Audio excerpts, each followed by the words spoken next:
Tengan todos, amados hermanos, muy buenos días. Les invito a que abran sus Biblias conmigo en esta mañana en el capítulo 5 del Evangelio de Mateo. Estaremos en el versículo 4 en esta serie de predicaciones con respecto a las bienaventuranzas que están dentro, hermanos míos, del pasaje del Sermón del Monte en este nuestro Evangelio de Mateo, por el cual estamos avanzando poco a poco. Dice así la palabra de Dios, Mateo capítulo 5, versículo 4. Bienaventurados los que lloran, porque ellos recibirán consolación. Oremos. Bendito sea tu nombre y alabado seas por siempre, Señor. Bendito seas por la eternidad. Bendita sea tu santidad y tu justicia. Señor, pedimos nos perdones cuando venimos ante ti sabiendo que somos diferentes a ti, que no tenemos la santidad que tú sí tienes, Señor. Señor, pero te agradecemos la vida de tu Hijo Jesús en la cruz, quien por medio de él nos has otorgado esa justicia perfecta. Gracias te damos por ello, Señor, y te pedimos que en esta mañana podamos entender tu palabra. Señor, danos oídos que sean oídos abiertos a lo espiritual, corazones dispuestos. Señor, concédenos tener una mente, Padre, que pueda discernir la verdad de lo que tú has inspirado en tu palabra. Te lo pedimos todo en el nombre de tu Hijo Jesús. Amén. Pueden tomar asiento, amados hermanos. Al llegar a la segunda bienaventuranza, hemos, hermanos míos, empezado este recorrido por el Sermón del Monte. Y hermanos, realmente debemos tomarnos el tiempo y detenernos para maravillarnos ante la sabiduría de Cristo. Las bienaventuranzas, hermanos, por las que estamos nosotros poco a poco avanzando, no son dichos al azar, no son refranes populares, no son adagios antiguos. Son una progresión de verdades, cada una de las cuales se basa en el fundamento de la anterior. La semana pasada comenzamos con la pobreza en el espíritu. Para los que estuvimos aquí, aprendíamos lo que es ser pobre en espíritu. ¿Y qué es eso? Ser pobre en espíritu no es otra cosa sino la profunda comprensión de que estamos en completa bancarrota ante Dios y no tenemos nada que pueda salvarnos. La pobreza espiritual, hermanos, expone nuestra profunda necesidad. Y en esta segunda bienaventuranza se revela cómo respondemos a esa necesidad. Lloramos. Ahora permítame preguntarle, amado hermano, amada hermana, cristianos que están aquí, ¿cuándo fue la última vez que te lamentaste a causa de mirar tu pobreza espiritual? ¿Cuándo fue la última vez que lloraste amargamente al mirar la profunda necesidad de esa santidad sin la cual nadie verá al Señor?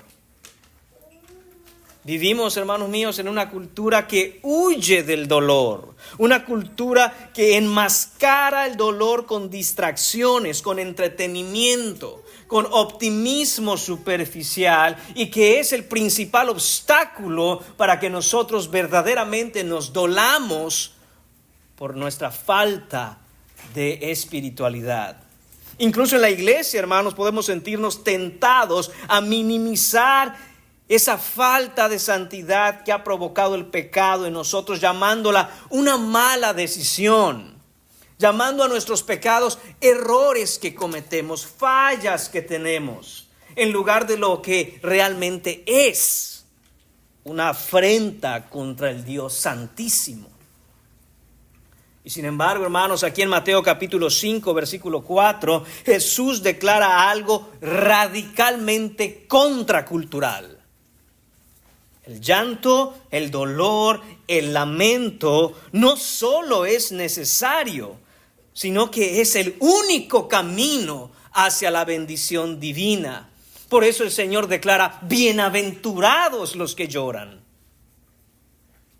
A primera vista, hermanos, esto suena paradójico.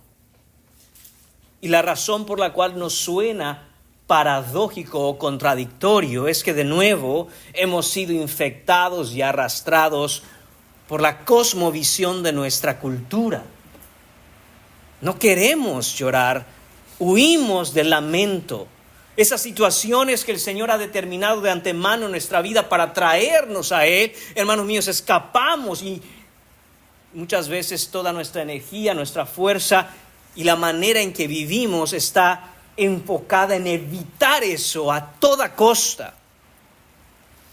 Si nos preguntaran, hermanos míos, al ver las bienaventuranzas, ¿a quién le gustaría ser pobre, tener hambre, tener sed, estar triste y encima de todo ser perseguido y odiado por todos? O, hermanos míos, ser rico, ser feliz, comer lo que sea que queramos comer, cuando sea que lo queramos comer, que no nos haga falta bebida, que no nos haga falta ningún tipo de necesidad que no pueda ser cubierta y encima de todo, que seamos amados por las personas. ¿Qué elegiríamos, hermanos? Y si somos honestos, y espero que entre cristianos podamos ser honestos, la mayoría de nosotros dijéramos la segunda. ¿Por qué, hermanos? De nuevo, porque lo que declara Jesús va en contra de absolutamente todo lo que humanamente nos parece natural. Es una contradicción, es paradójico. ¿Cómo puede el llanto ser una bendición? ¿Cómo puede el lamento resultar en consuelo? Y aquí es donde el verdadero evangelio brilla con fuerza. Jesús no se refiere, hermanos, a un llanto genérico por las dificultades que enfrentamos en la vida.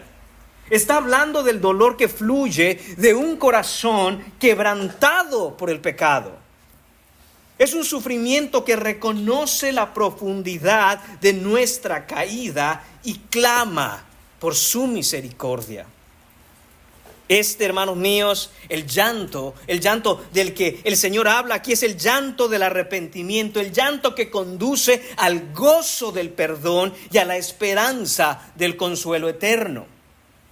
Esta bienaventuranza nos enfrenta a una verdad que es a la vez aleccionadora y gloriosa. El verdadero gozo, hermanos, no nace de la autosuficiencia. El verdadero gozo, que un corazón esté profundamente lleno de gozo, nunca surgirá de que tengamos todo, sino, hermanos míos, precisamente de lo opuesto, del quebrantamiento al darnos cuenta de que no tenemos nada. El reino de Dios no es para los que se jactan de su fuerza, sino para los que lloran por su pecado y anhelan la gracia de Cristo. Y aquí está, hermanos míos, nuestra esperanza, que el mismo Dios que nos llama a llorar es el mismo Dios que promete estar con nosotros para darnos consuelo. La cruz de Cristo es la prueba definitiva de que quienes lloran su pecado no quedarán abandonados en la desesperación, sino que recibirán el abrazo eterno de su misericordia. Y al abrir, hermanos míos, la palabra de Dios en esta mañana juntos, debemos considerar esto. ¿Ha usted sentido el peso de su propio pecado? ¿Se ha tomado el tiempo para meditar en las consecuencias gravísimas a las cuales su propio pecado lo ha esclavizado? ¿Ha experimentado el consuelo de la gracia de Dios? Escuchemos de nuevo las palabras de nuestro Salvador, amados hermanos, que nos llama a llorar para poder entonces regocijarnos en Él. Porque en el reino de Dios el dolor da paso al gozo y el llanto es la antesala del consuelo eterno. Sin esto, hermanos míos, es imposible que podamos recibir el verdadero gozo que viene del cielo. Hay unos aspectos muy importantes que debemos recordar. El domingo pasado, como ya hemos hablado, iniciamos el Sermón del Monte, específicamente iniciamos estas bienaventuranzas. ¿Y qué debemos recordar? Debemos recordar de qué sí se trata el Sermón del Monte y de qué no se trata el Sermón del Monte. Porque a menudo, hermanos míos, pudiéramos leer el Sermón del Monte, capítulos del 5 al 7 del Evangelio de Mateo y pensar que estas son cosas que el Señor nos está mandando a hacer, cuando eso no es lo que el Sermón del Monte significa. No es, hermanos míos, cómo tiene que vivir una persona para poder ser cristiana, sino que es una descripción de cómo viven aquellos que ya son cristianos. ¿Y de qué se tratan las bienaventuranzas? Entonces, hermanos, de nuevo, no es una serie de mandamientos en los cuales nosotros tenemos que esforzarnos por cumplir para entonces poder ser considerados entre los del reino de Cristo, sino que son una descripción de quiénes son los que ya viven en el reino de Cristo. Algunos hermanos han llamado al Sermón del Monte la constitución del rey. Así como un país tiene leyes y esas leyes están escritas y amparadas en la constitución del país, conocida también como la Carta Magna. Hermanos míos, esta es la Carta Magna del Señor Jesucristo. Esta es la constitución de su reino. Estos son los lineamientos por los cuales todo aquel que ha venido a vivir al reino ahora vive. Jesús nos revela lo que es verdaderamente vivir en justicia.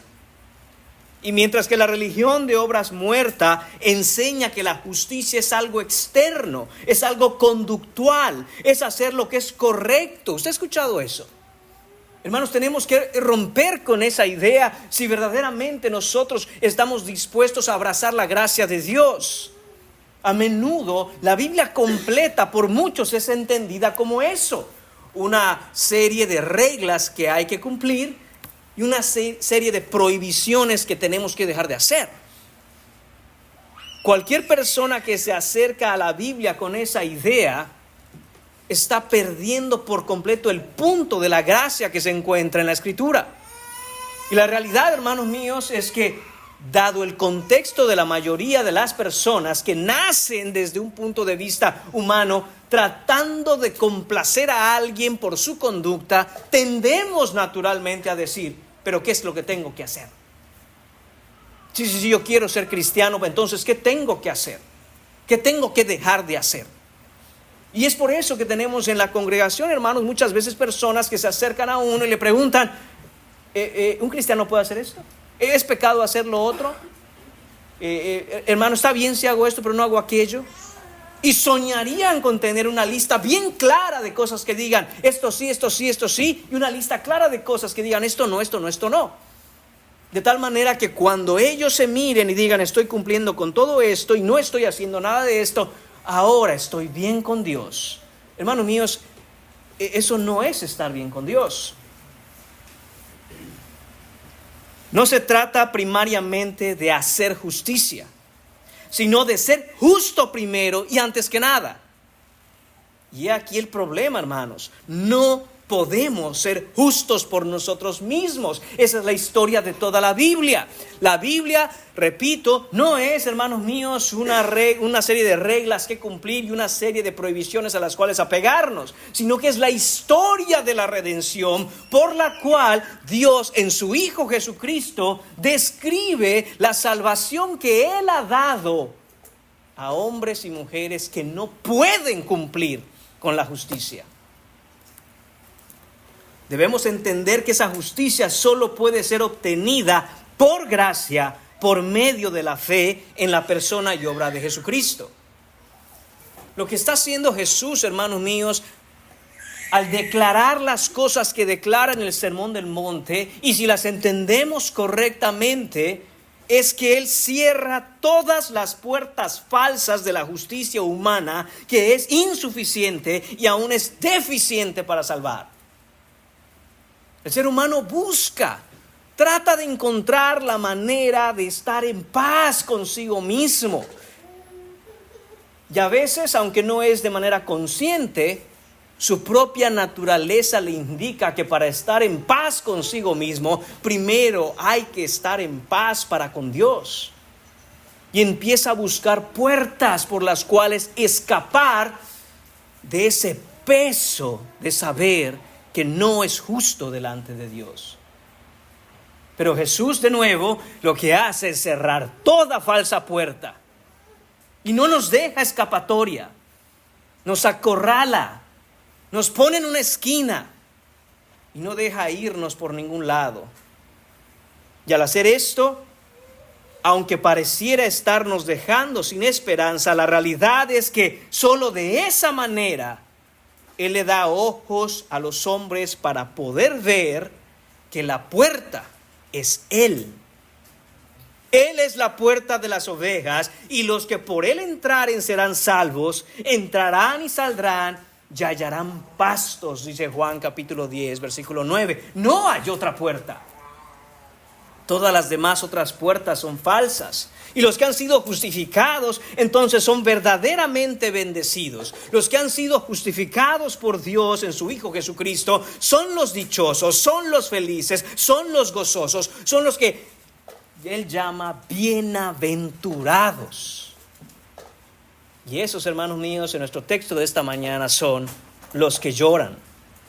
Las bienaventuranzas señalan la disposición y el estado del corazón del hombre que ha recibido el perdón que no merecían y que jamás se habrían podido ganar, y ahora, por los méritos de Cristo, están en paz para con Dios.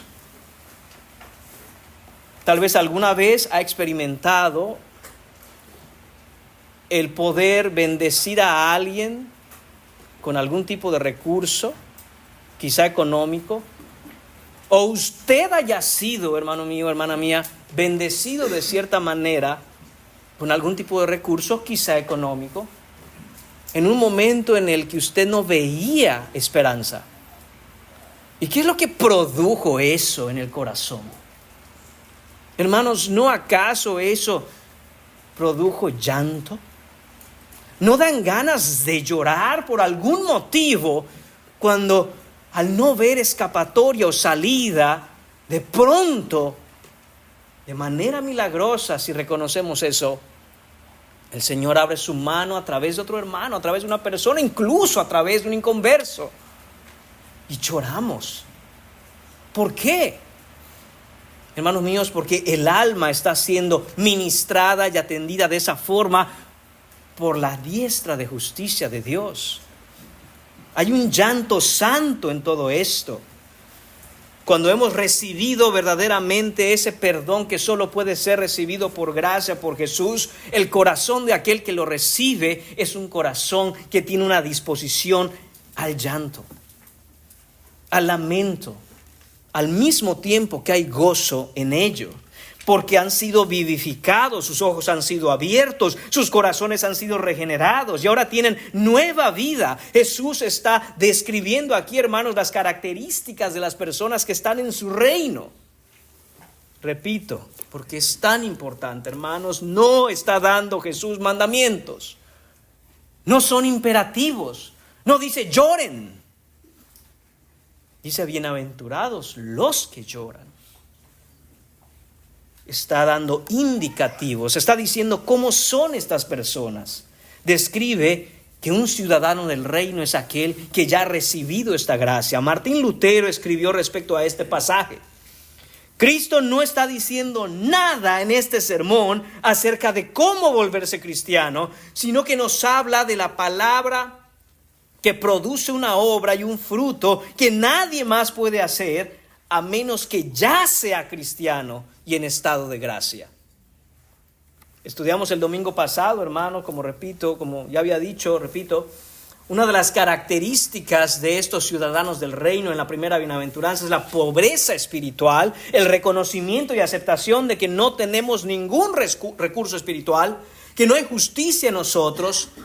Y entonábamos aquel canto que dice: nada bueno en mí yo encuentro, mi virtud viene de Él. La pregunta es si lo creemos, porque podemos cantarlo todo lo que queramos, incluso sonar entonados y que la congregación junta entone este canto, hermano, así que bello se escucha. Pero si no estamos creyendo que en realidad nada bueno en mí yo encuentro, y que la única cosa buena que hay en mí es Cristo, que la única virtud que se puede encontrar en mí es Cristo Jesús, entonces de nada sirve, hermanos, porque apartados de Él nada podemos hacer.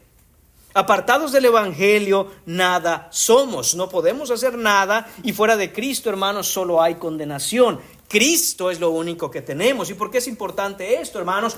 Porque esta realidad de nuestra pobreza espiritual es la base sobre la cual Cristo va a organizar todo el sermón del monte. Por eso es que hago énfasis, hermanos, y me tomo tiempo para ampliar esta introducción, haciendo esta aclaración, porque sin entendimiento de lo que significa que somos pobres en espíritu, nada de lo que leamos a partir de allá va a tener ningún sentido. Vamos a pensar que Jesús se ha vuelto loco, o que el predicador habla de cosas que ¿cómo es posible que alguien viva así en esta vida? Hermanos míos, el resto de las bienaventuranzas son, por así decirlo, el resultado o la consecuencia de reconocer nuestra propia pobreza espiritual personal. Así que, hermanos, organizaremos nuestro pasaje en esta mañana de la siguiente manera. Tendremos 4 puntos y obviamente estaremos hablando de los que lloran. Por lo tanto, el punto número 1 tocará la naturaleza del llanto. Punto número 2, la razón del llanto. Punto número 3, la esperanza en el llanto. Y por último, y a manera de aplicación, veremos la barrera contra el llanto. Leemos de nuevo el versículo, hermanos, para comenzar con el primer punto, la naturaleza del llanto. Dice: bienaventurados los que lloran, porque ellos recibirán consolación. Vemos, hermanos míos, que Jesús se refiere en esta bienaventuranza a aquellos que lloran. Hay un llanto que se produce en el corazón que ha sido redimido, y Jesús está mostrándonos, dirigiéndonos, señalándonos qué tipo de llanto es este. Hermanos, este llanto que se menciona en el versículo 4 no es ese sentimiento en los hombres a causa de lo que les parece que es un mal para su vida. No es ese el llanto. Hay un llanto, hermanos míos, que tienen aquellos por no poder tener lo que ellos desean, aun si esto que desean es para su mal. Podríamos llamar a este llanto, hermanos, el llanto de los necios. Lloran por no poder tener aquello que es para su mal. Lloran porque se les obstaculiza el ir y hacer pecado. Tenemos que entender, hermanos, que aún en esas circunstancias la misericordia de Dios es tal que a muchos les impide el poder obtener aquello que es para su mal. Y sin embargo, en una ignorancia, en una ceguera espiritual, en una dureza de corazón, el hombre necio llora por eso, porque quiere ir a pecar, pero algo se lo impide. Y lo que debiera ser causa de su gozo es causa de su llanto. No es de ese llanto que está hablando Jesús. Hay otro tipo de llanto, hermanos, que pudiéramos llamar el llanto natural. Hay quienes lloran por lo que obviamente causa dolor. Los que lloran, lloran porque sienten dolor, los han lastimado de alguna manera, sea físicamente, sea emocionalmente. Ellos han perdido algo, quizá algo les hace falta. Y aunque, hermanos, esa es una razón válida y necesaria para llorar, Jesús tampoco se está refiriendo al llanto ocasionado por el dolor de una pérdida en un sentido general. No se está refiriendo, hermanos míos, a que nosotros lloramos cuando nos ocurren cosas en este mundo caído y decimos: qué mal que me está yendo. No es ese llanto al que Jesús se refiere. Lloramos, hermanos, ciertamente cuando perdemos algo. Lloramos cuando perdemos a alguien. Eso es cierto. Pero este llanto al que Jesús se refiere es un llanto mucho más profundo que eso. No es menos que llorar por una pérdida de algo que es bueno en nuestra vida, pero sí es mucho más profundo que el llanto por ello. Va más allá y toca el origen de la pérdida misma. La razón última por la cual tenemos ese sentimiento de pérdida o carencia. ¿Usted se ha dado cuenta de eso? Cuando un niño llora sin entendimiento. El papá, que es un buen padre, disciplina al hijo y Y está bien que lloren. De hecho, hermanos, dicho sea de paso, si el niño no llora, la disciplina no sirve. Pero muchas veces, la mayoría de las veces, los niños, cuando son niños, no entienden la razón de su llanto. El padre lo entiende, y aun cuando uno se lo trata de explicar al hijo, hermanos, no esperemos que puedan comprenderlo, porque son niños. Y la misma Biblia nos enseña que en aquel tiempo, cuando éramos disciplinados por nuestros padres, esa disciplina no la entendíamos, no parecía causa de gozo. Pero después, cuando fuimos grandes, fuimos adultos, gracias a Dios que mi padre me disciplinó. ¿Y cuántos años te llevó a ti comprender eso? Pero esperas que tu hijo lo entienda ya. Te molestas porque no lo entiende, como si tú lo hubieras entendido la primera vez que te pasó o la primera vez que se te disciplinó. No, hermanos, confiemos en que la disciplina va a hacer su efecto al tiempo. Y lo que vemos aquí, hermanos míos, es que esas cosas que nos ocurren muchas veces no las entendemos. Por lo tanto, lo que Jesús está señalando aquí es que hay una razón más profunda detrás de todo eso, que es la verdadera razón de nuestro llanto. Y eso, hermanos míos, es lo que podemos denominar el llanto piadoso. Hay un llanto que es un llanto santo, dicen algunos teólogos, y que nos muestra lo que hay debajo de todo eso que nos causa un llanto. El llanto de los que lloran en este versículo, hermanos, es producido por la realidad de la propia pobreza espiritual. Esa pobreza espiritual de la que hablamos en el versículo 3 conecta, hermanos míos, y produce el llanto que vemos en este capítulo en el versículo 4.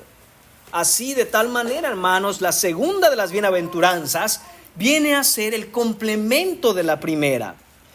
En el versículo 3 hablamos de ese aspecto intelectual, ese aspecto en el que debemos entender que somos pobres en espíritu y que no hay nada en nosotros. Hay un componente que tiene que ver con el entendimiento aquí en la cabeza. Y ahora en el versículo 4, hermanos míos, viene el aspecto de respuesta emocional ante tal condición. ¿Qué cosa es? El llanto.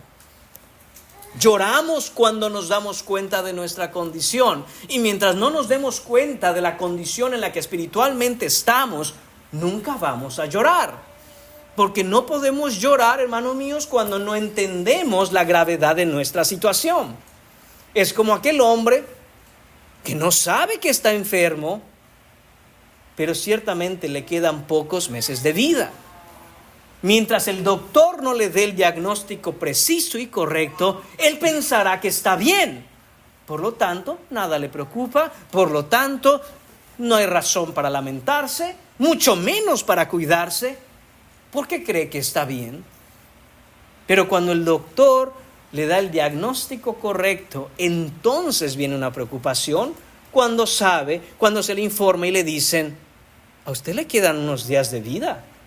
Yo no sé cómo usted no ha tenido ningún síntoma. Y entonces viene la preocupación, hermanos.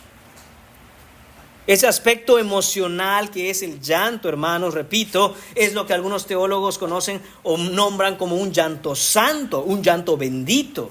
Es un llanto espiritual. Los que lloran de esta manera, hermanos, los que reconocen su condición, su situación, su estado espiritual y por lo tanto lloran y se duelen por él, son los que Jesús dice: estos son los bienaventurados.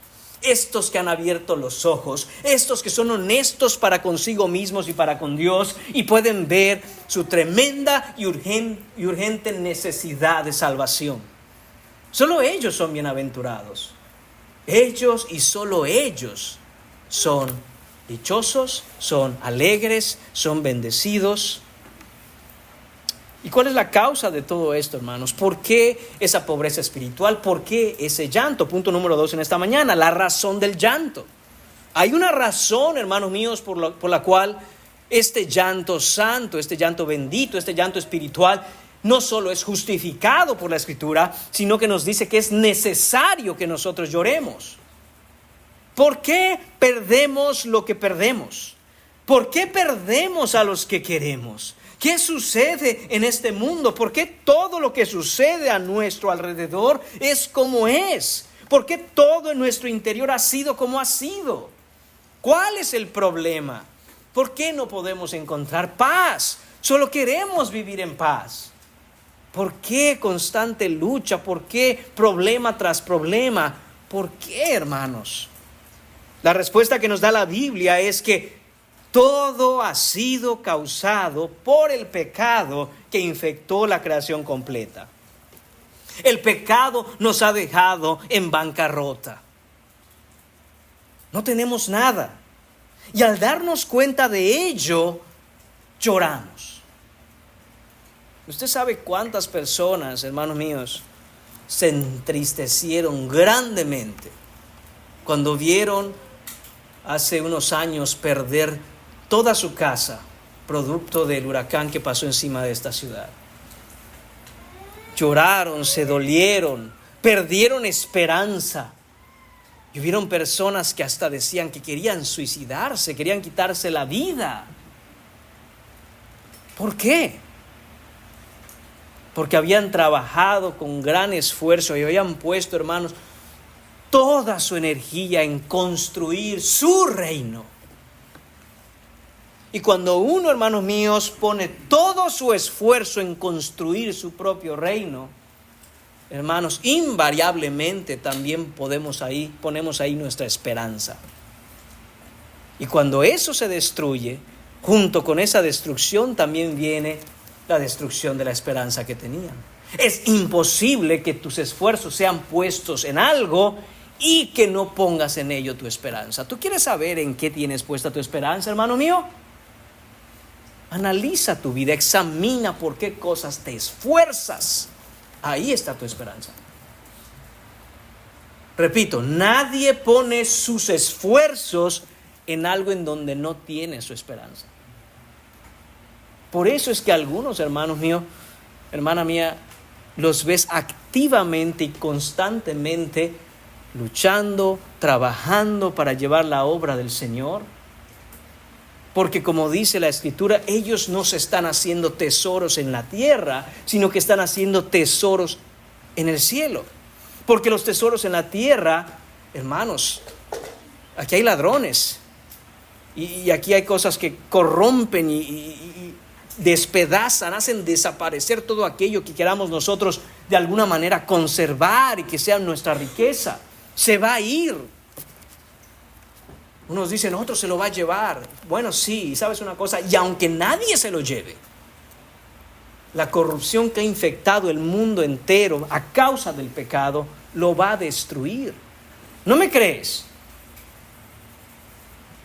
Cuando un hombre tiene dinero para comprar una casa nueva, a su gusto, entra a esa casa y la ve preciosa, reluciente, limpia. Entra a la casa y siente ese olor a casa nueva.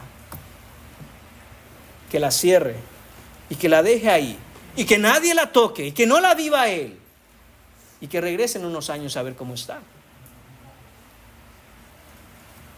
La corrupción de este mundo empieza a hacer sus efectos. Y creo que mis hermanos aquí que trabajan precisamente en el campo, en el área de la construcción de casas y todo esto, sabrá de lo que hablo. Esa casa, por nueva que esté, hermanos míos, va a ser corrompida, va a ser destruida, la humedad va a entrar, el moho empieza a crecer. Y si la deja ahí, incluso las plantas, hermanos míos, empiezan a crecer de tal forma que la tierra misma se la traga en un momento. Va a llegar un momento en que ya no esté. Es impresionante. Tenemos en casa un columpio colgado del árbol. Ese columpio está colgado de ahí por unas cadenas. Y después de unos meses, hermanos, no pasan ni siquiera años. En unos meses esas cadenas, al árbol crecer, empieza a tragarse la cadena y queda dentro de la rama del árbol. Y como el árbol está creciendo, la distancia, la medida que está ahí para ese columpio empieza a cambiar. Por lo tanto, hermanos, me subo en una escalera y ajusto de nuevo cada determinado tiempo. ¿Sabe qué pasa? esa cadena que queda dentro del tronco del árbol está completamente oxidada. Y si se quedara ahí más tiempo, ¿usted cree que ese metal se va a quedar ahí? No. Desaparece. La corrupción de todo lo que infectó este mundo, hermanos, es patente constantemente en todo lo que nosotros vemos. De hecho, esto es lo que nos dice Pablo en Romanos capítulo 8, versículos 19 a 23. Nos habla, hermanos, del alcance de la corrupción del pecado. El versículo 19 dice, porque el anhelo ardiente de la creación es el aguardar la manifestación de los hijos de Dios. Y escuche que dice el versículo 20, porque la creación fue sujeta a vanidad. ¿Qué fue sujeto a vanidad? La creación completa, hermano. Todo lo que existe ha sido sujeto a vanidad. ¿Qué significa algo vano? Significa que es algo insustancial, irreal, es aparente, es temporal, transitorio. Es algo hueco, es algo vacío, es algo superficial. Vanidad significa que está próximo a desaparecer y no hay manera de escapar de ese destino. Pero no solo eso, hermanos. Si continuamos leyendo, Pablo nos da detalles con respecto hasta dónde la corrupción del pecado en la creación ha avanzado. Dice ahí el versículo 21, porque también la creación misma será libertada de la esclavitud de corrupción a la libertad gloriosa de los hijos de Dios, porque sabemos que toda la creación gime. Esa palabra que es traducida en Reina Valera como gime es, y de hecho nos lo va a explicar Pablo en unos instantes, son los gritos de dolor y el llanto de una mujer que está a punto de dar a luz. Por eso nos dice Pablo aquí, la creación gime a una y a una está con dolores de parto hasta ahora. Y note que dice el versículo 23, y no solo ella, sino que también nosotros mismos que tenemos las primicias del Espíritu. Nosotros también gemimos, nosotros también lloramos, nosotros también nos dolemos. Hermanos, duele vivir en un mundo en donde la corrupción del pecado lo ha infectado todo. Y dice que esperamos la adopción, la redención de nuestro cuerpo. ¿Qué nos está diciendo Pablo aquí? Que el cristiano, cuando mira cómo el pecado ha infectado todas las cosas, se duele y espera con ansias el día en que esto sea resuelto en la segunda venida de nuestro Salvador Jesucristo y Él haga nuevas todas las cosas.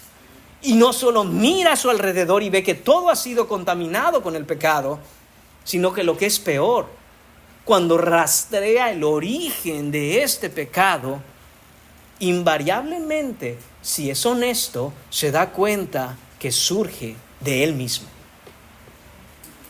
¿Se da cuenta de la condición de aquel que llora? Va más allá, hermano, de lo que él mira que ha producido el pecado. Y empieza a buscar la fuente. ¿De dónde viene esto, Señor? ¿Por qué las cosas son así? ¿Por qué mueren los que mueren? La Biblia nos dice que la paga del pecado es muerte. Oh, entonces es el pecado. ¿Y de dónde vino el pecado?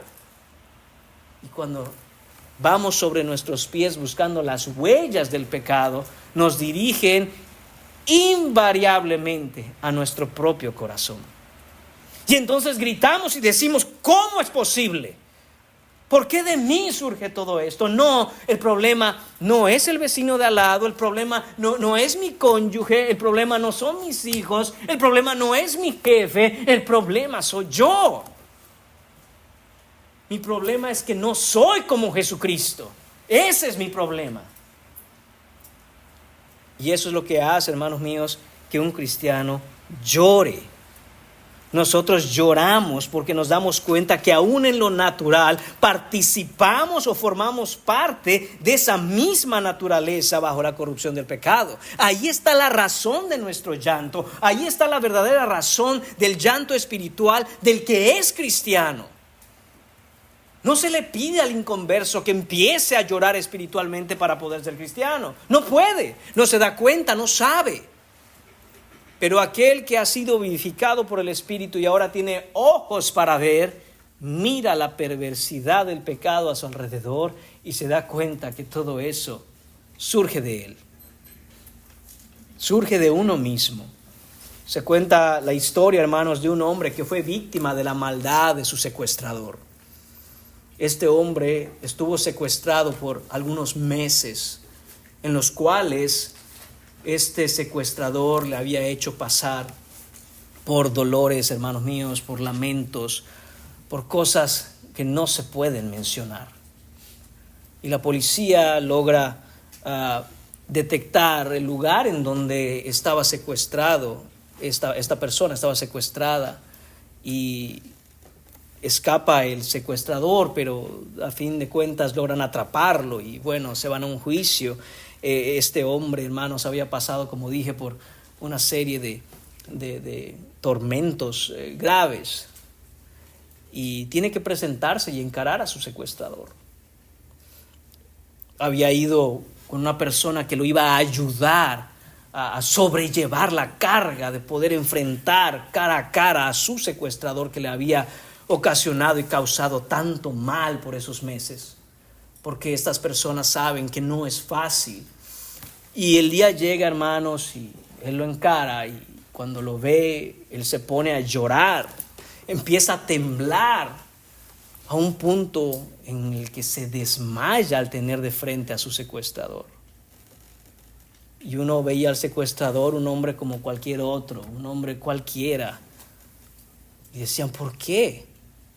Y la gente decía, bueno, es que este hombre ha sufrido un trauma terrible.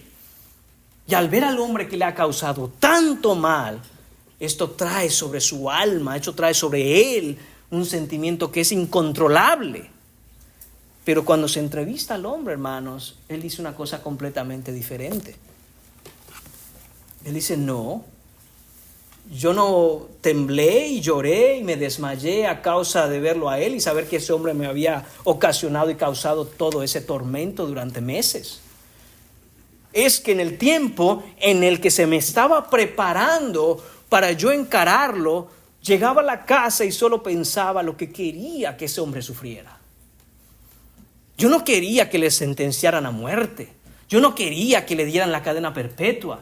Yo quería que sufriera lo que yo sufrí. Yo quería que pagara por todo lo que me hizo. Y cuando estuve delante de él, me di cuenta de una cosa de la que no me había dado cuenta antes. Que toda la maldad que había en ese hombre estaba también en mí. Porque yo deseaba hacerle justo como me hizo. Y no pude soportar el peso de mi corazón al darme cuenta que esa maldad en él también moraba en mí. No pude controlarme, no por él, sino porque vi la maldad que había en mi corazón. Hermanos, y esto es lo que le pasa al cristiano que abre los ojos y mira a los demás cuando se queja de ellos, cuando los señala, cuando me hacen esto y me hacen lo otro, pero nunca ve su corazón hasta que Dios le hace ver su realidad y decir, eres igual o peor que eso. Y entonces, así como ese hombre llora y tiembla y dice, Señor, cuánta maldad hay en mis miembros, cuántas cosas hay en mis concupiscencias que no me hacen mejor que los demás, sino justamente como aquellos de los que también me quejo. Como aquellos que me han ofendido, yo he ofendido a otros. Como aquellos que me han lastimado, yo he lastimado a otros. Soy igual o peor. Porque a veces muchos otros hermanos reconocen que son así y uno dice, yo no soy como ellos. Como aquel fariseo que estaba orando y decía, Dios mío, gracias que no me hiciste como un publicano igual que ese. Mientras que el publicano decía, Señor, sé propicio a mí porque soy pecador. Jesús dijo, ¿cuál de ellos salió de ahí justificado? Ciertamente no el fariseo, sino el publicano. Así, hermanos míos, los bienaventurados son los que lloran a causa de mirar su propia condición. Y esta ceguera solo puede ser curada por la obra milagrosa de Dios. Que un hombre, que una mujer sea capaz de ver su propia condición, su propio pecado, tiene que ser la obra del Espíritu. En Ezequiel capítulo 36, hermanos, vemos que el Señor habla de ese nuevo pacto que hará con su pueblo y nos dice que Él pondrá en aquellos que son parte de su reino un nuevo corazón, un corazón de carne. Quitará el corazón de piedra y pondrá un corazón de carne, en los cuales Él escribirá la ley, Él escribirá los estatutos por los cuales esos hombres van a vivir. Y en el versículo 32 dice algo extraordinario que no podemos pasar por alto. Dice: no hago esto por ustedes, dice el Señor. Wow, un momento. Yo pensaba que Dios me amaba y que hacía todo lo que hacía por mí porque yo soy quien soy. Hermanos, ciertamente Dios nos ama, pero nos ama solo en función del mérito de Jesucristo su Hijo. De tal manera que la gloria es para el Señor. Él nunca compartirá su gloria ni en aquellos que son objetos de su salvación. Y no por eso, hermano mío, su amor es menos. Y no por eso, hermano mío, sus méritos son menos. Y no por eso su justicia es menos. Y no por eso Dios es menos santo de lo que es. Sino que de hecho, si Él pusiera a alguien por encima de su Hijo, entonces dejaría ser el verdadero Dios de justicia. Dice: no lo hago por ustedes, dice el Señor. Sépanlo bien, casa de Israel. Reina Valera traduce: avergonzaos y cubríos de confusión por vuestras iniquidades. Otra traducción dice: avergüéncense y pónganse tristes a causa de su pecado. Dice el Señor: cuando yo ponga este nuevo corazón en ustedes, traeré a su memoria sus iniquidades y llorarán. ¿Qué quiere decir eso, hermanos? Que si tú no eres capaz de ver tus iniquidades y dolerte y llorar y avergonzarte por ellas, lo más probable es que tú no tengas un nuevo corazón. Porque el que tiene un nuevo corazón, dice el Señor, miren su pecado y avergüéncense. Hermanos, en la práctica, para todo cristiano, esto es algo que ha vivido, que sabe que sucede, que pasa. Y esto lo he comentado en otras veces. A veces, hermanos míos, cuando uno tiene redes sociales, Dios tiene maneras maravillosas y misteriosas de usar el mismo Facebook. Recuerdos de hace 10 años. Y te sale una foto ahí que hasta te atragantas. Ya como cristiano. ¿Cómo me vestía así? Dios mío. Y no estamos hablando de la moda, sino que seamos honestos. Te vestías impúdicamente, hermana. Y hermanos, foto con los amigos. ¿Y haciendo qué? Pecado. Pero la sonrisota que tenías en la foto. Y da vergüenza. Eliminar. ¿Cómo se elimina esto? Pues gloria a Dios por eso, hermanos. Cuando es verdaderamente a causa de que nos damos cuenta que vivíamos una vida perdida. Gloria a Dios por eso. No gloria a Dios cuando lo hacemos solo para aparentar.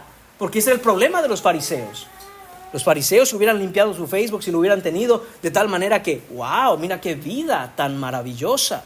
No, hermanos, estamos hablando de cosas reales, de corazón, como dice el Señor. Hay ese cambio de corazón y cuando vemos nuestra vida antigua, nos avergonzamos. Y aún debemos llorar cuando nos damos cuenta que perdimos tantos años de nuestra vida haciendo lo que es malo, cuando debimos haber crecido en el Señor en todo ese tiempo y muy probablemente no estuviéramos pasando las consecuencias de esos pecados pasados hoy.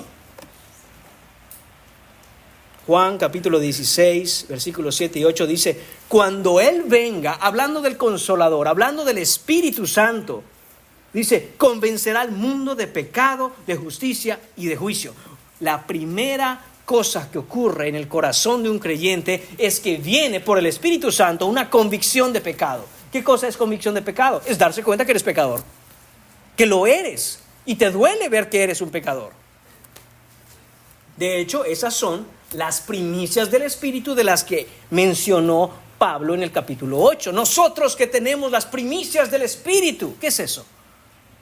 Un corazón tierno, un corazón de carne, que ahora se duele por el pecado, que se da cuenta de su propia condición y llora a los pies de Cristo porque le necesita y no tiene suficiente de Él. Constantemente quiere más y busca más porque no se sacia de Cristo.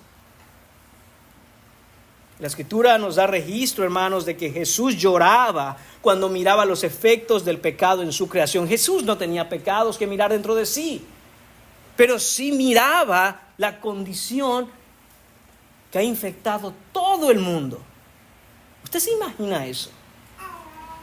¿Usted se imagina caminar por el basurero de una ciudad y estar ahí y no poder salir de ahí hasta que quizá haga alguna cosa que usted tenga que hacer ahí? Hermanos, es un lugar que se nos dice pronto, el basurero de la ciudad. Es apestoso, está putrefacto, hay ratas, hay enfermedades, hay moscas.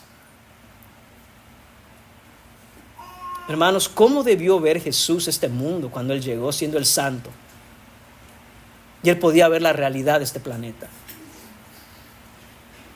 Hermanos, Él lloró. Él lloró. En Lucas capítulo 19, versículos 41 a 44, Jesús lloró ante la condición de su pueblo y la gran condenación que venía sobre ellos.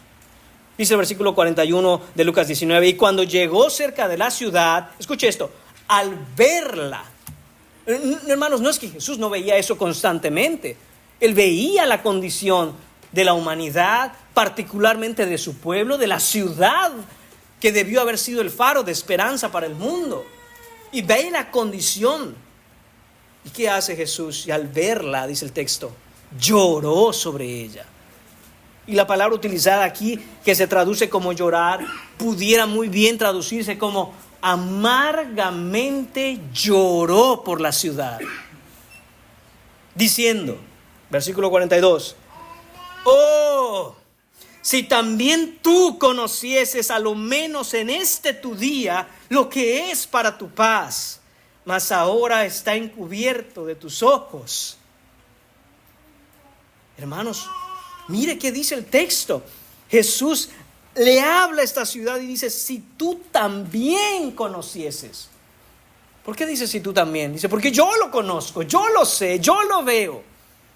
Y ojalá tú también pudieras verlo como yo veo tu condición.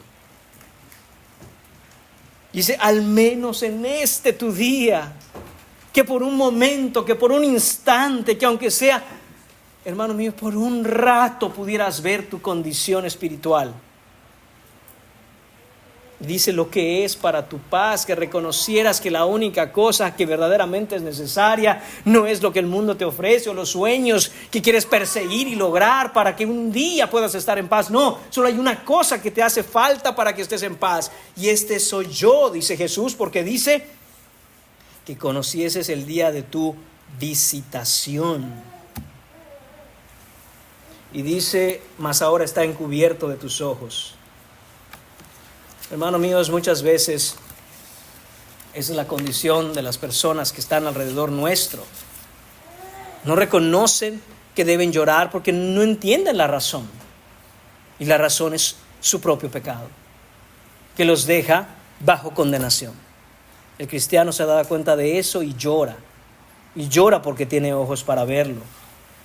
Jesús lloró también, hermanos míos, cuando su amigo Lázaro muere.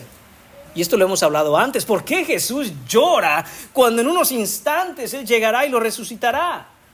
Parecería contrario, parecería confuso, una paradoja. Dices, Jesús, pero tú tienes el poder y vas a usar tu poder para resucitar a Lázaro, para levantarlo de los muertos. ¿Por qué lloras, hermanos? Llora por ver los efectos del pecado, la muerte, hermanos míos. Se nos quiere enseñar, o se nos ha enseñado por muchos años que es algo natural. No, no es algo natural, es algo completamente antinatural. No es así como Dios creó la creación, no así la hizo. Es el efecto del pecado y debemos reconocer la muerte por lo que es. ¿Qué ocasiona el pecado? La muerte. Hay pecado en el mundo. ¿Cuántos mueren todos los días? No murieran si no tuvieran pecado, pero mueren porque son pecadores, y esos son los efectos del pecado. Jesús llora por causa de esos efectos profundos y las consecuencias terribles del pecado, hermanos. Esto es también lo que experimentó el profeta Jeremías, que es conocido como el profeta llorón. Y no, hermanos, no es el profeta llorón porque era un hombre cobarde. Se le conoce como el profeta llorón porque lloraba y se lamentaba, ya que Dios le dio ojos para ver la verdadera condición del pueblo en su rebeldía, en su pecado, en su estado de miseria y el destino de la condenación al cual se dirigían. Y por eso lloraba. Lloraba y lloraba y lloraba y no podía parar de llorar. ¿Y quién puede parar de llorar cuando ve su propia condición y la condición de los que los rodean? Hermano, este es el cristiano. Hay una razón para ese llanto, y esa razón, hermanos míos, es que anhelamos que esto se acabe ya. Que se acaben los efectos del pecado en nuestro alrededor y dentro de nosotros. El cristiano llora cuando ve que el pecado hace tropezar a un hermano. El cristiano llora cuando ve que un ministerio es atacado, hermanos míos, por el pecado y es dañado de tal manera que ahora otros tienen todas las razones para no creer en Cristo. Duele, llora, nos entristece, no nos da igual. Ese es el corazón del cristiano, hermano. ¿Cómo está tu corazón? ¿Qué corazón tienes? ¿Lloras a causa de ver los efectos del pecado en otros y en ti? ¿Lloras a causa de ver el efecto del pecado en nuestra congregación?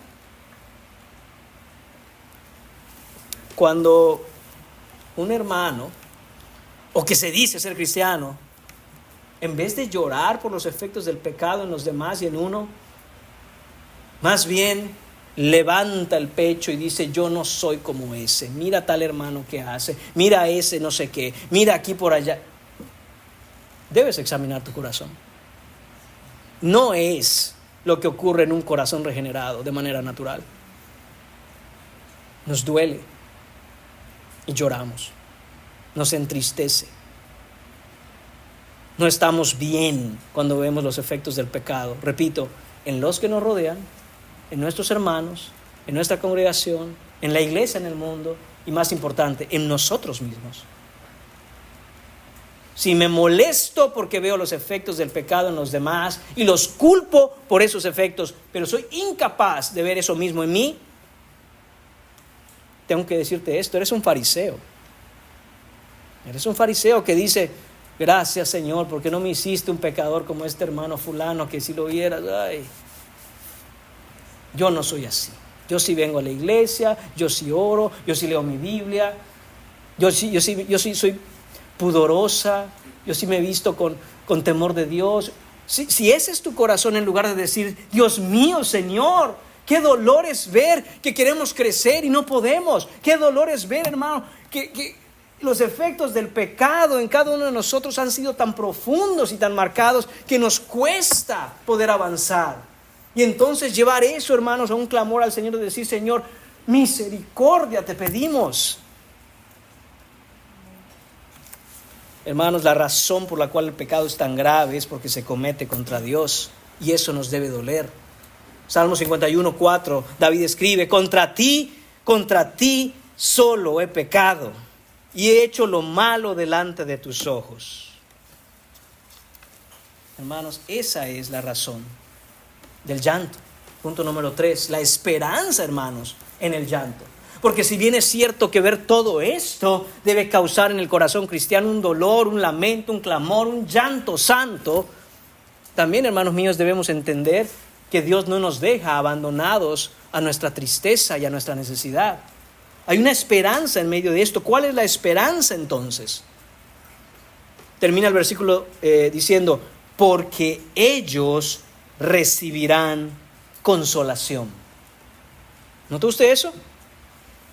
Ellos, esos que lloran, esos que se duelen, esos que se lamentan, esos que no están bien en su interior a causa de ver la condición de la iglesia en el mundo, la condición de su propia iglesia, la condición de su propio corazón, la condición de su familia. Esos que lloran por esas causas santas, dice el Señor: bienaventurados, bendecidos, dichosos, deben estar alegres por una cosa. Dice el texto de nuevo: porque, ahí está la razón, ellos recibirán consolación. Y hermanos, de nuevo, esta expresión utilizada en el original griego cuando dice porque ellos es muy enfática y debiera ser traducida literalmente como porque ellos y solo ellos recibirán consolación. Quiere decir, hermanos míos, que hay algunos que lloran con ese llanto necio, ellos no recibirán consolación. Quiere decir que hay quienes lloran de manera natural, pero nunca lloran santamente, ellos no recibirán consolación, no van a encontrar consolación en nada de lo que naturalmente hay en el mundo. Pero estos que lloran de manera piadosa, estos que se duelen y se lamentan, dice, ellos recibirán consolación. Una cosa que tenemos que aprender, hermanos, y debemos ser rápidos en aprenderla, es que el llanto precede la consolación. Precede, perdón, hermanos, no procede, precede. Es decir, va antes de. El llanto, hermanos míos, va antes de la consolación. No puede haber consolación si primero no hay llanto. No puede haber. Sucede en lo natural y sucede en lo espiritual. ¿Cuándo usted corre a ver al niño? ¿Cuando está dormidito, tranquilo? ¿O cuando pega el grito? ¿Verdad que cuando llora? ¿Por qué, hermanos? Porque es una ley. El llanto precede la consolación. Sin llanto no vamos a encontrar consolación. Solo los que lloran serán consolados. Mire qué dice Pablo en Romanos capítulo 7, versículo 25. Gracias doy a Dios por Jesucristo nuestro Señor. La primera parte de ese versículo termina así, ese pasaje. Gracias doy a Dios, hermanos. Y cuando leemos el pasaje completo, entendemos ese gozo que emana esa parte del versículo. Porque hay un contraste entre todos los versículos anteriores y este versículo 25 que dice Pablo, gracias doy a Dios por Jesucristo nuestro Señor. ¿Y qué es lo que precede ese versículo? Que Pablo miraba que hay una ley en sus miembros que se revela ante la ley de Dios. Que miraba su propio pecado y que aunque él quería hacer lo bueno, se daba cuenta que tarde o temprano terminaba haciendo las cosas mal. Que tarde o temprano, por mucho que se esforzaba, no podía cumplir con el estándar. A un punto en donde Pablo dice en el versículo anterior a este, miserable de mí, ¿quién me librará de este cuerpo de muerte? Ahí está el lamento de Pablo, hermanos, y me atrevo a pensar que Pablo escribió eso con lágrimas en los ojos. Miserable de mí. Pero entonces viene la consolación cuando se da cuenta, gracias Jesucristo, gracias doy a Jesucristo.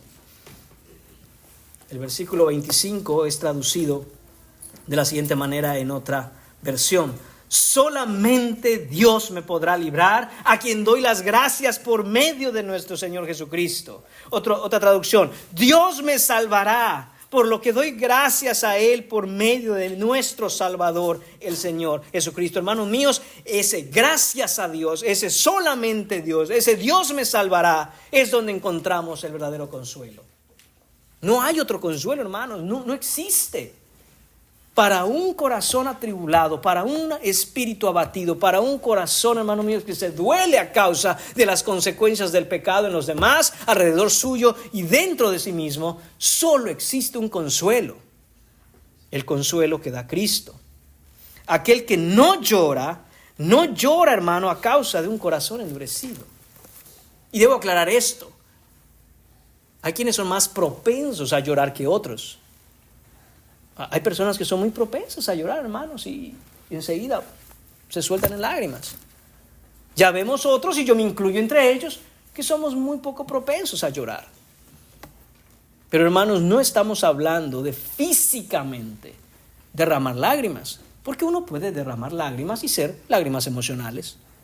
Claro que lloramos literalmente cuando nos dolemos del pecado, pero, hermanos, se refiere a esa disposición del corazón de lamentarse y dolerse. Y algunos lo harán con muchas lágrimas, otros con menos quizá, pero la condición en el corazón es la misma. Hay un verdadero y genuino dolor.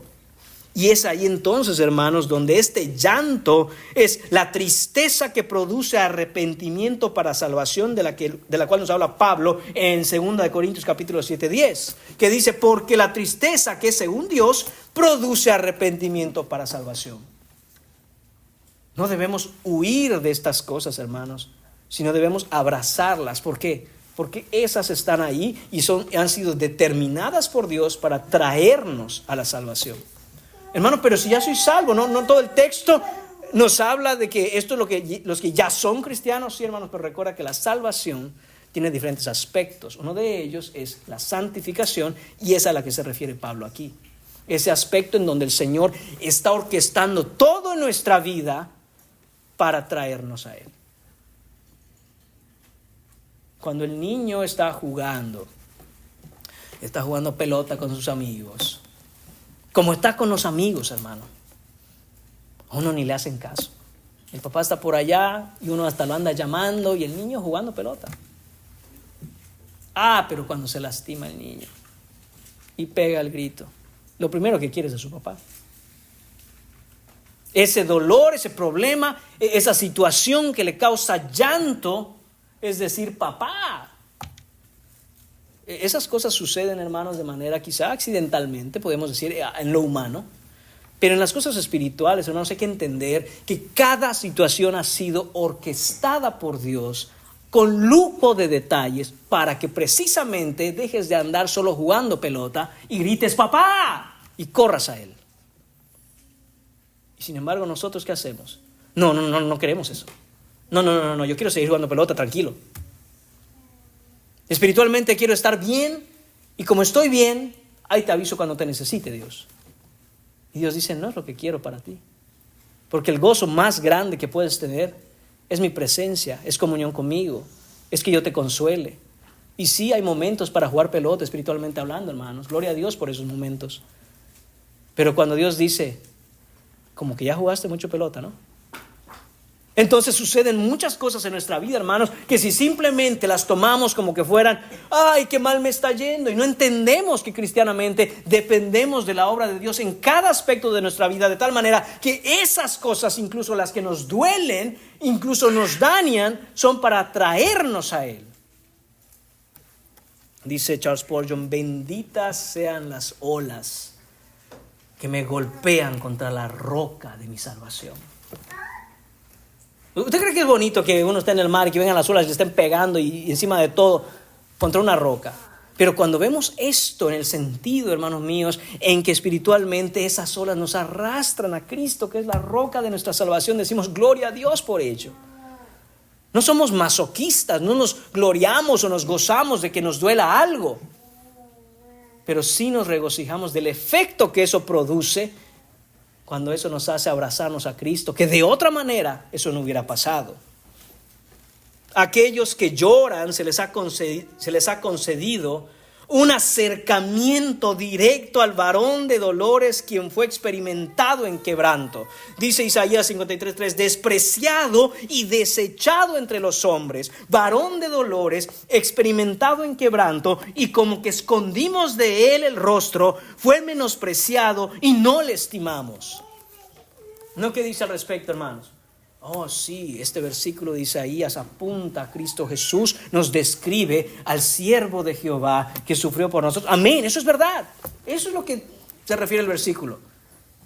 Pero no le damos la aplicación correcta. Cuando decimos, aquellos a los que vino lo despreciaron, a los suyos vino, y los suyos no le recibieron. Pero a aquellos que le recibieron se les dio potestad de ser llamados hijos de Dios. Y entre esos estoy yo. Pero no te das cuenta que muchas veces tú eres esa persona, somos esas personas que lo despreciamos, que lo desechamos, que escondemos el rostro de Él, y cuando dice, Señor, es hora de sufrir, mijito, mira para otro lado, como que no me vea a mí, a ver si ve al de al lado, pero que no me vea a mí. Somos nosotros quienes lo despreciamos así, hermanos. En primera de Pedro, capítulo 2, versículo 7, dice, pero para vosotros, pues, los que creéis, Él es precioso.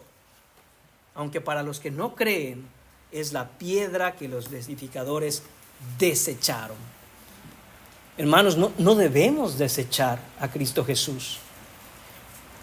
No, esta hermana Sara Jerez tiene una muy bella alabanza que dice: recibiré de ti solo el bien y en el mal rechazaré. No, hermanos. El Señor está haciendo esto en nosotros para producir ese llanto piadoso, porque ese llanto piadoso es necesario para que podamos ser consolados. El cristiano llora ante todas estas cosas, se duele, se incomoda, no sabe más qué hacer, y eso, hermano mío, está bien. Jesús está diciendo, eso está bien llorar, está bien dolerse, cuando eso te lleva a buscarme. Cuando uno, hermano mío, solo llora y se queja, y cuando uno, hermano mío, no va a Cristo en medio de su necesidad, eso no está bien, porque pierde el propósito de la obra de Dios en nuestra vida cuando está orquestando este tipo de situaciones que nos lleven a Él. Y por último, la barrera contra el llanto. Me pareció pertinente, hermanos, mencionar este cuarto punto, y tengo que aclarar que no aparece directamente expresado en el texto, por lo cual lo estoy usando a manera de aplicación. Pienso que es muy importante en nuestros días. Pareciera, hermano mío, saber una barrera o un obstáculo, una especie de complicaciones cuando de llorar se trata. Me refiero a llorar piadosamente, de dolernos por el pecado. ¿Se da cuenta usted que el mundo no quiere que llore? El mundo no quiere que usted llore. Incluso entre nosotros, hermanos, cuando alguien se pone a llorar, nos incomoda que esté llorando. ¿Por qué está llorando? Debemos cambiar eso, hermanos. Si es necesario llorar, hay que llorar. Si el Señor está moviendo nuestro corazón y está poniendo un peso santo sobre nosotros y exprime nuestro corazón para llorar, pues lloremos. Lloremos como debamos llorar. Porque bienaventurados los que lloran, ellos recibirán consolación. Y luego las pobres hermanas buscando cómo secarse las lágrimas, que no se les corra la pintura o algo, que no vaya a haber alguien que esté llorando, como si fuera algo malo, o que uno diga ¿por qué llora? El mundo no quiere que llores y traerá impedimentos para que no te lamentes, para que no clames, para que no lleves tus lágrimas delante del Señor y así recibir el consuelo. Algunas cosas que suceden, hermanos. La primera, el mundo te dirá que eres fuerte, y los fuertes no lloran. Eres fuerte. ¿Has escuchado estas palabras? Sé fuerte, ya supéralo, cree en ti, eres más fuerte de lo que piensas. Filosofía pagana, hermanos. Y tristemente, aún los cristianos a veces caen en esto. Dios le da sus batallas más difíciles a sus guerreros más fuertes. Hermano, hasta se rió, porque la verdad es que uno dice, ¿qué versículo es ese? Eso no existe, hermanos. Eso no existe. No solo no existe, es antibíblico, va contra la enseñanza de la Escritura. O Dios no va a permitir algo en tu vida que no tengas la fuerza para vencer.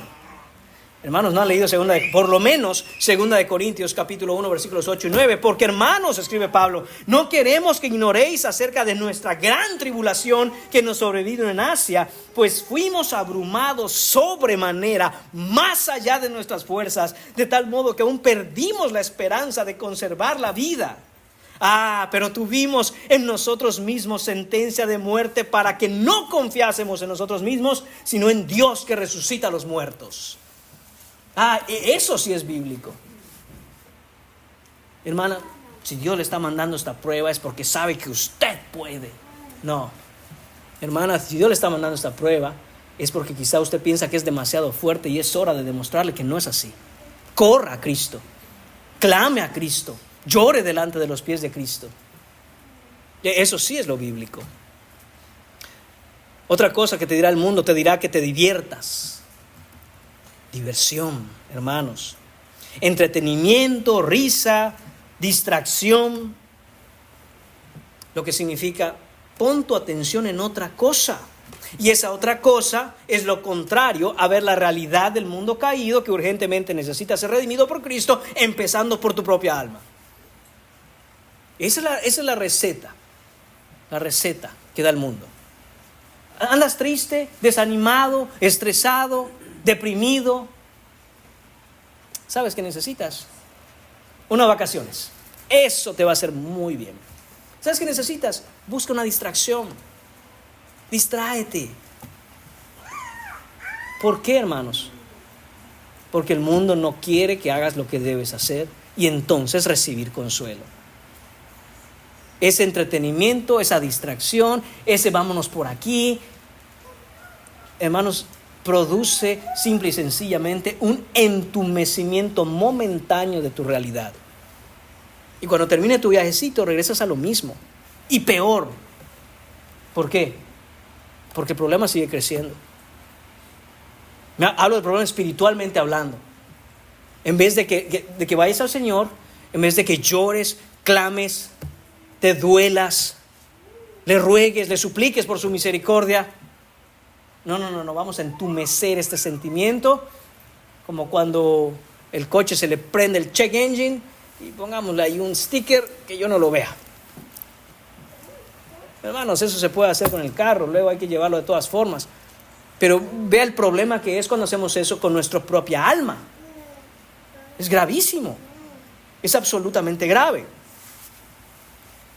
Aún la mal llamada ciencia, hermanos, de nuestros días quiere remediar la condición espiritual de un alma atribulada con pastillas mágicas para que seas feliz. Te sientes muy triste. Ya intentaste esto, ya intentaste lo otro. Ya te tomaste unas vacaciones, un maratón de películas. ¿Sabes que hay un tal lugar en donde se la pasa uno muy bien? Nada de eso ha funcionado. ¿Sabes qué? Ya sabemos qué necesitas. Te voy a dar esta pastillita mágica y una vez que te la tomes, la sonrisa se te va a poner en el rostro. Hermanos, esa no es la solución. Cuando todo está bien físicamente hablando en tu cuerpo, pero tu problema es espiritual, no hay nada que puedas hacer en la carne para remediar eso. Tiene que ser algo espiritual. Y ese algo espiritual, hermanos, es alguien, y ese alguien es Cristo. Entretenimiento y diversión, risas y distracciones para evitar la realidad. Hermanos míos, tristemente muchas iglesias, entre comillas, eso es lo que hacen. Le preguntaron a un famoso pastor de una iglesia que está acá en Houston, que usted quizá conoce, en donde miles y miles de personas congregan presencialmente y otras millones de personas en el mundo siguen.